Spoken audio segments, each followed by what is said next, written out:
हाय दोस्तों। तो current affair की इस सीरीज में आज हम 24 मई 2021 के प्रश्नों की ओर देखते हैं। इसमें पहला क्वेश्चन क्या है कि वर्ल्ड कोरियोग्राफी अवार्ड 2020 से किसे सम्मानित किया गया है।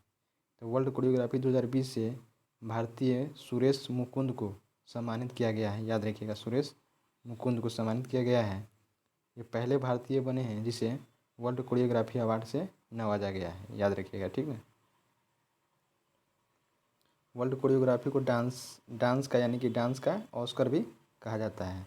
और ऑस्कर अवार्ड जो है वह कहाँ पे दिया जाता है, तो लॉस एंजल्स में दिया जाता है। याद रखिएगा, ठीक ना। इसे कोरियो अवार्ड भी कहा जाता है। याद रखिएगा। अभी हाल ही में ग्रीन ऑस्कर अवार्ड भी दिया गया था। ग्रीन ऑस्कर अवार्ड नागालैंड के विटली को दिया गया था। विटली अवार्ड को, ठीक ना। विटली अवार्ड को नागालैंड के विटली है, उनको यह ग्रीन ऑस्कर अवार्ड से सम्मानित किया गया था। याद रखिएगा। देखिए, जो विटली अवार्ड दिया गया था। विटली अवार्ड इनको किसके लिए दिया गया था, तो आमुर फाल्कन के लिए। ये पहले भारतीय थे, ठीक ना। तो ध्यान रखिएगा ये क्वेश्चन। चलिए, ठीक है। ये दूसरे क्वेश्चन पर चलते हैं। दूसरा क्वेश्चन क्या है कि विश्व खाद्य पुरस्कार 2021 से किसे सम्मानित किया गया है। तो शकुंतला को सम्मानित किया गया है। विश्व खाद्य पुरस्कार 2021 शकुंतला को दिया गया है, जबकि विश्व खाद्य पुरस्कार जो 2020 में मिला था वो किसको दिया गया था। याद रखिएगा, तो मिला था रतन लाल को। मिट्टी के लाल रतन लाल बोला जाता है, ठीक ना। तो याद रखिएगा। देखिए, अगले क्वेश्चन में क्या है कि ICMR ने घर में परीक्षण के लिए कोविशील्ड नामक एक किट को मंजूरी दे दिया है। तो कोविशील्ड नामक एक किट है, ठीक ना, जो कि कोविड-19 की जांच के लिए प्रयोग किया जाएगा। इसको किसने बनाया है, तो ICMR ने बनाया है। याद रखिएगा। इसकी कीमत कितनी होगी, तो 275 रुपये इसकी कीमत होगी। याद रखिएगा, ठीक ना। और इसको बनाया है किसने, तो माई लैब ने बनाया है। ICMR ने इसको मंजूरी दी है, लेकिन बनाया है किसने, तो माई लैब द्वारा ये बनाया गया है, ठीक ना।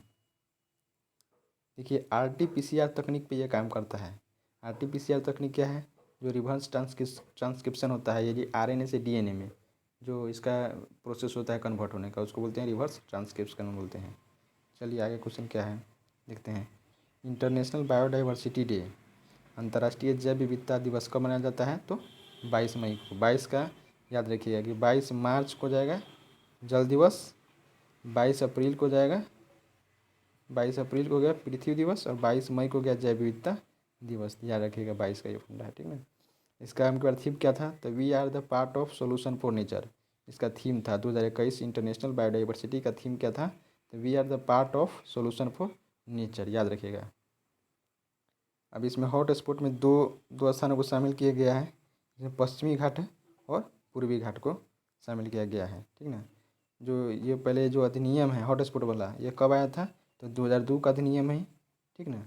सर्वाधिक प्रभावित जो है इसमें कौन है, तो इसमें अमेजन वर्षा वन। सर्वाधिक पूछेगा कि आप तो सर्वाधिक जैव विविधता कहाँ पर पाया जाता है, तो अमेजन वर्षा वन जो कि ब्राज़ील में है। यह पूरे विश्व का 10% ऑक्सीजन के लिए यहाँ पे जिम्मेवारी है, यानी कि यहाँ पे उत्पन्न होता है। याद रखिएगा। अभी हाल ही में देखिए, कुछ दिन पहले ब्लैक फंगस नामक एक बीमारी चला था। इसमें म्यूकोरमाइकोसिस भी कहा जाता था उसको। लेकिन अब दूसरा इसी में केस देखने को मिला है बिहार के पटना में। उसका नाम क्या है, वाइट फंगस। यह बिहार के पटना में इसे 4 केस देखने को मिला है। इसमें क्या है कि इसमें पेशेंट को कोविड के लक्षण भी दिखाई नहीं दिया है, ठीक ना। और इसमें आंतरिक अंग जो है प्रभावित हो रहे, जैसे कि नाखून हो गया, नाखून का कलर डिस्कलर हो रहा है, मस्तिष्क को प्रभावित कर रहा है, त्वचा को प्रभावित कर रहा है, ठीक ना। ये सबको इसको प्रभावित कर रहा है। और वाइट फंगस का नाम क्या दिया गया है, तो कैंडिडोसिस नाम दिया गया है। याद रखिएगा, कैंडिडोसिस।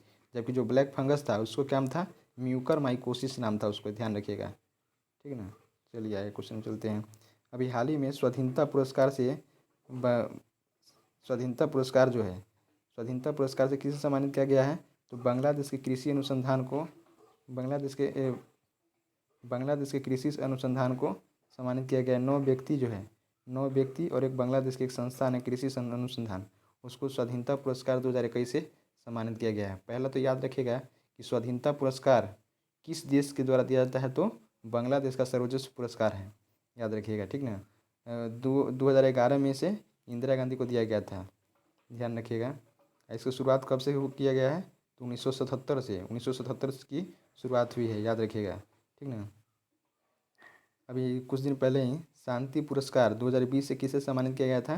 शेख मुजीबुर रहमान को, जिनकी 100वीं अभी जन्मतिथि पे एक युद्ध अभ्यास भी वहाँ पे बांग्लादेश में किया गया था। शांतिर उग्र सेना युद्ध अभ्यास भी उन्हीं के जन्म दिवस पे किया गया था, तो याद रखिएगा, ठीक ना।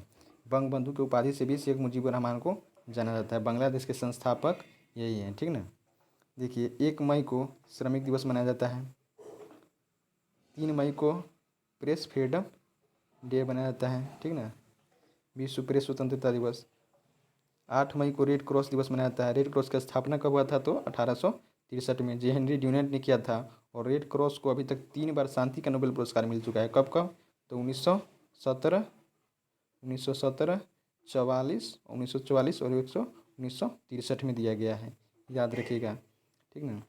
5 बार इसे समाधि घोषित किया गया था, लेकिन 3 बार इसे शांति का नोबेल पुरस्कार दिया गया है, याद रखिएगा, ठीक ना। तो 8 मई को हो गया रेड क्रॉस दिवस।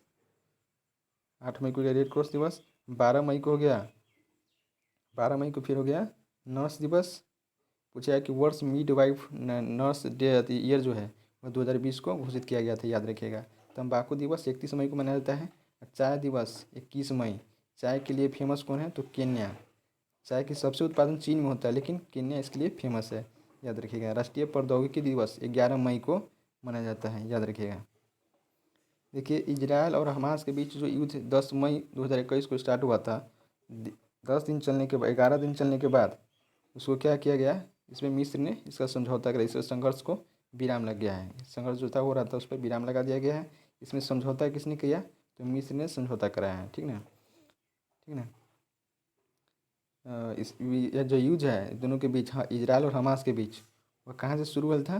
तो अल अक्सा मस्जिद जो कि इजराइल के जेरूसलम में पड़ता है, वहाँ से यह शुरू हुआ था, याद रखिएगा, ठीक ना। चलिए नेक्स्ट क्वेश्चन क्या है कि एटियन ग्लीच अवार्ड, ठीक ना। एटियन ग्लीच अवार्ड जो है वह किसे दिया गया? तो एटियन ग्लीच अवार्ड पहले तो भारत की जो हॉकी टीम है उसे दिया गया है। एटियन ग्लीच अवार्ड कौन देता है? तो FIH यानी कि फुटबॉल इंटरनेशनल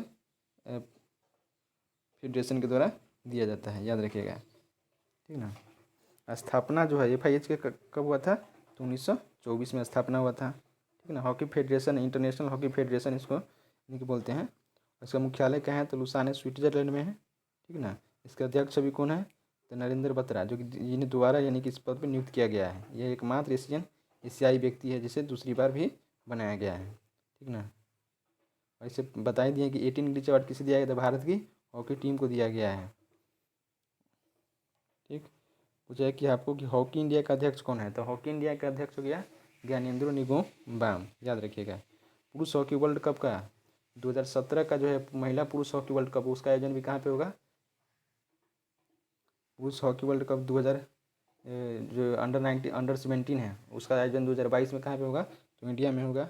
इससे पहले पुरुष हॉकी वर्ल्ड कप जो हुआ था, ठीक ना, 2018 में, उसका आयोजन भी इंडिया में ही हुआ था, याद रखिएगा। इसमें जीता था कौन? तो बेल्जियम इसमें जीत गया था 2018 के पुरुष हॉकी वर्ल्ड कप में, ठीक ना।